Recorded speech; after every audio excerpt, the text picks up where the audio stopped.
دوستوں ایک دفعہ کا ذکر ہے، ایک آدمی تھا مولوی ابو البرکت۔ وہ اپنی شادی سے پہلے شاہانہ زندگی گزارتا تھا۔ وہ اپنے سر پہ ایک لائٹ براؤن کلر کی ٹوپی پہنتا جسے کہا جاتا ہے مشادی لنگی۔ یہ اس لیے اسے کہا جاتا ہے کیونکہ یہ ایران کے شہر مشاد سے آئی تھی۔ اس کے علاوہ اس کی جو ٹوپی کا اوپر والا کارنر تھا وہ چمکدار سنہری رنگ کا ہوتا۔ وہ ہمیشہ اپنے ساتھ ایک سٹک لے کر چلتا جسے اسکیپٹر کہا جاتا ہے، جو کافی مہنگی اور خوبصورت ہوتی۔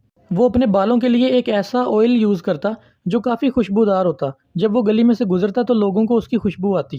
ہر عید کے موقع پہ خطبے کے بعد اسے 150 سے لے کر 200 روپے کی ڈونیشن اکٹھی ہوتی، جسے وہ اسی وقت غریبوں میں 40 سے 50 روپے بانٹ دیتا۔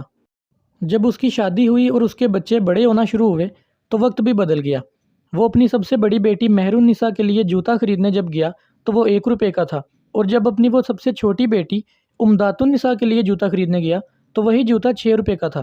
جب اس نے دکاندار سے بحث کی تو دکاندار نے بتایا کہ اس کی اصل قیمت 10 روپے ہے، لیکن وہ صرف مولوی صاحب کا احترام کرتے ہوئے اسے 6 روپے کا دے رہا ہے۔ مولوی صاحب نے وہ پھر بھی نہیں لیا اور گھر واپس آ گئے۔ تو واپس آنے کے بعد جب انہوں نے اپنی چھوٹی بیٹی کو ننگے پاؤں سردی میں سوتے ہوئے دیکھا، وہ اگلے دن گئے اور 5 روپے 12 اینس کا جوتا خرید لائے۔ دوستو اینس ایک کرنسی ہے، جب انگریزوں کی یہاں حکومت تھی تب وہ چلا کرتی تھی۔ وقت گزرنے کے ساتھ ساتھ مشکلات اور بڑھتی چلی گئیں، کیونکہ وہ مسجد کے امام بھی تھے تو اس لیے وہ تلاوت کے دوران اکثر غلط آیات پڑھ جاتے یا ایک چیپٹر سے دوسرے چیپٹر پہ چلے جاتے۔ ایک آدمی نے ایک دن مولوی صاحب کو ڈانٹا کہ آپ قرآن پڑھتے وقت غلطیاں کرتے ہیں۔ یہ آدمی تھا چودھری فتح داد اور اس کی گاؤں میں ایک اچھی ریپوٹیشن تھی۔ اس پر مولوی صاحب تھوڑا سا غصے میں آئے اور انہوں نے کہا کہ تمہارے پاس تو لڑکوں کی لائنیں لگی ہیں، اگر تمہارے پاس ساری لڑکیاں ہوتیں تو پھر تم میری بات سمجھ سکتے تھے۔ دوستو چودھری فتح داد کی گاؤں میں ایک اچھی ریپوٹیشن تھی اور یہ مولوی صاحب کی مشکل میں ہمیشہ ان کے کام آتا۔ یہ کئی سالوں سے ہر شام کو مولوی صاحب کے گھر پراٹھے اور ایک دال کا باؤل بھجواتا۔ مولوی ابو البرکت کے گھر کے حالات اور زیادہ خراب ہوتے گئے اور ان کی جو وائف ہیں زیب النساء، انہوں نے بھی لڑکیوں کو گھر میں قرآن پڑھانا شروع کر دیا۔ وہ لڑکیاں ہر جمعرات کو روٹی اور چینی لے کر آتیں جسے زیب النساء سنبھال کے رکھتیں اور آہستہ آہستہ وہ گھر والے اسے یوز کرتے۔ دوستو وقت گزرتا گیا اور مولوی صاحب کے بال سفید ہونا شروع ہو گئے۔ اب مسئلہ یہ تھا ان کی بیٹیوں کی شادی کا، کیونکہ سارے گاؤں کو مولوی صاحب کے حالات پتہ تھے، اس لیے وہ دور دور رہتے، کوئی بھی رشتے کی بات نہ کرتا۔ مولوی صاحب کا قریبی دوست چودھری فتح داد وہ کافی کوشش کرتا رہا لیکن کچھ ہاتھ نہ آیا۔ اب مولوی صاحب کی پریشانیاں اور بڑھ گئیں اور ان کی نمازیں اور تراویحیں لمبی ہو گئیں۔ وہ زیادہ دیر وقت اپنا تنہائی میں گزارتے اور اللہ سے دعا کرتے رہتے۔ دوستو گاؤں میں ایک نیا لڑکا آتا ہے شمیم احمد۔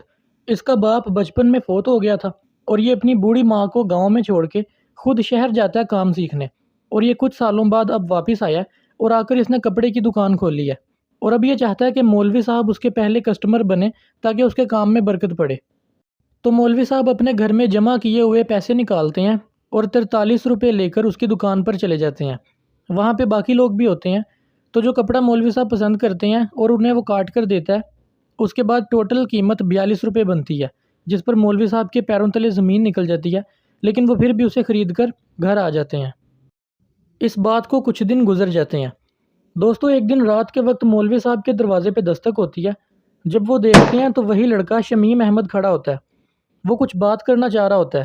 مولوی صاحب اسے اپنے ساتھ مسجد میں لے جاتے ہیں اور دیا جلاتے ہیں اور کہتے ہیں کہ اپنی بات کرے۔ شمیم احمد کافی ہچکچا رہا ہوتا ہے اور گھبرایا ہوتا ہے، اس سے بولا نہیں جاتا، لیکن وہ پھر بھی مولوی صاحب کے بار بار کہنے پہ بتاتا ہے۔ وہ کہتا ہے کہ مجھے آپ اپنا بیٹا بنا لیں، یعنی میں آپ کی بیٹی سے شادی کرنا چاہتا ہوں۔ پھر وہ کہتا ہے کہ اصل میں یہ بات تو میری امی نے آپ سے کرنی تھی، لیکن ان کی طبیعت خراب ہے اس لیے مجھے کرنی پڑی۔ مولوی صاحب کو یہ بات سن کے کافی خوشی ہوتی ہے، اور جب وہ گھر جا کر اپنی بیوی زیب النساء کو یہ بتاتے ہیں تو وہ بھی کافی خوش ہوتی ہیں اور اس رشتے کے لیے مان جاتی ہیں۔ دوستو اب شادی کی تیاریاں شروع ہو جاتی ہیں۔ مولوی صاحب کیونکہ ایک مذہبی آدمی ہیں تو ان کے گھر تو گانا بجانا نہیں ہوتا، لیکن لڑکے والوں کی طرف خوب ہلا گلا چلتا ہے، اور آخر شادی والے دن ان کی جو سب سے بڑی بیٹی ہیں مہر النساء وہ رخصت ہو جاتی ہیں۔ مہر النساء کے جانے کے بعد مولوی صاحب کی باقی بیٹیاں اور ان کی بیوی تھوڑا سا پریشان بھی ہوتی ہیں، روتی بھی ہیں، لیکن مولوی صاحب کا جو بوجھ ہے وہ تھوڑا سا کم ہو جاتا ہے کیونکہ انہیں بہت زیادہ پریشانی تھی۔ دوستو اس کہانی کے لکھنے کا مقصد یہ تھا کہ آپ کو زندگی کے اپس اینڈ ڈاؤنز کے بارے میں بتایا جائے کہ وقت ایک جیسا نہیں رہتا۔ اس میں مولوی کی کہانی بتائی گئی ہے، لیکن یہاں پہ کوئی بھی کریکٹر ہو سکتا ہے، اسے کوئی بھی مشکل آ سکتی ہے۔ تو زندگی جو ہے وہ ہمیشہ ایک سیدھی لائن میں نہیں چلتی، کبھی اچھا وقت آتا ہے کبھی برا وقت، لیکن برے وقت میں آپ نے اپنے آپ کو حوصلے سے سنبھالنا ہوتا ہے، کیونکہ اس برے وقت کے بعد دوبارہ پھر ایک اچھا وقت آنا ہوتا ہے۔ مجھے امید ہے آپ کو ویڈیو پسند آئی ہوگی۔ اگر آپ کا کوئی سوال یا سجیشن ہو آپ کمنٹس میں بتا سکتے ہیں۔ تو ملتے ہیں اگلی ویڈیو میں۔